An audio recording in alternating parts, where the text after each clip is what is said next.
Shalom, kita bersyukur pada Tuhan, kita kembali akan mendengarkan Tuhan, dan serindu bahwa setiap kita punya sebuah relasi yang indah bersama dengan Tuhan. Tema kita, jangan berniat jahat. Apakah Anda pernah berniat jahat? Alkitab menuliskan sebuah kisah seorang bernama Haman. Haman dendam kepada bangsa Israel. Karena itulah Haman menghasut raja untuk memusnahkan bangsa Israel. Dan yes, Haman berhasil. Titah raja keluar dan seluruh bangsa Israel terancam dipunahkan. Sayangnya, rencana ini gagal. Karena Tuhan tidak akan membiarkan rencana terjadi kepada orang-orang yang berseru kepada Dia.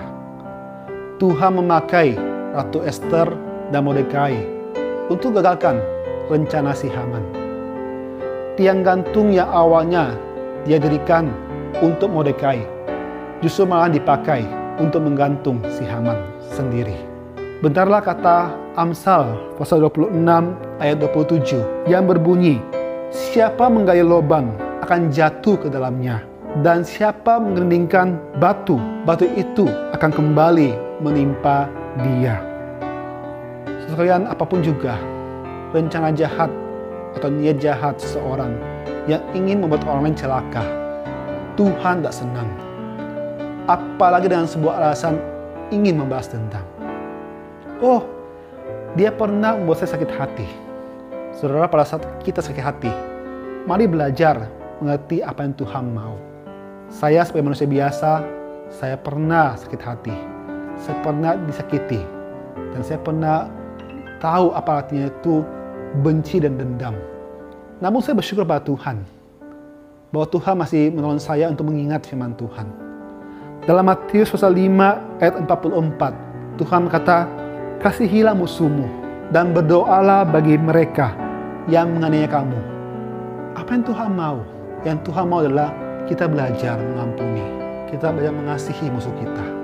Persis sama seperti bagaimana Tuhan yang telah mengampuni setiap kita. Tuhan yang telah mengasihi kita. Kita yang begitu berdosa. Kita yang dalam musuh Allah diampuni dan dikasihi.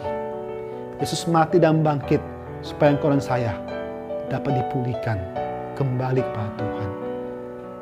Karena itu Tuhan rindu engkau dan saya belajar mengasihi dan mengampuni orang-orang yang pernah membuat kita sakit hati, dan jangan membalas mereka dengan sebuah rencangan yang jahat.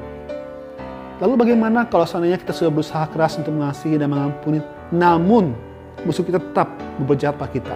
Saudara, ingat satu hal, Tuhan kita maha kasih, amin. Tapi Tuhan kita juga maha adil. Tuhan tidak akan membiarkan ketidakadilan. Karena itu dalam Roma pasal 12 ayat 19 berbunyi demikian. Saudara-saudaraku yang kekasih, janganlah kamu sendiri menuntut pembalasan, tetapi berilah tempat kepada murka Allah, sebab ada tertulis, pembalasan itu adalah hakku, akulah yang akan menuntut pembalasan. Firman Tuhan. Saudara, saya yakin bahwa Tuhan tidak akan membiarkan engkau dan saya terus mengalami ketidakadilan. Karena itu, bersabarlah dan percayalah pada Tuhan. Dan sekali lagi, mari belajar. Jangan berniat jahat. Mari belajar untuk mengerti apa yang Tuhan mau dan melakukan yang terbaik yang kita lakukan sesuai dengan firman Tuhan. Kasihi mereka semuanya. Biar Tuhan menolong setiap kita selalu setia pada Dia dan dimampukan untuk hidup benar pada Tuhan. Amin. Mari kita berdoa. Tuhan, kami bersyukur padamu Tuhan.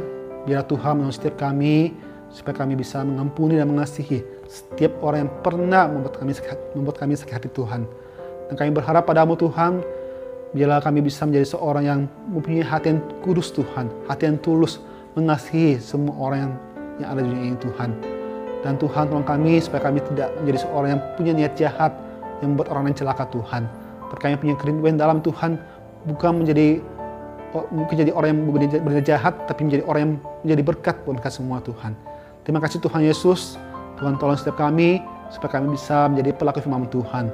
Kami sungguh bersyukur padamu Tuhan, di nama Tuhan Yesus kami berdoa. Amin. Tuhan Yesus memberkati setiap kita. Amin.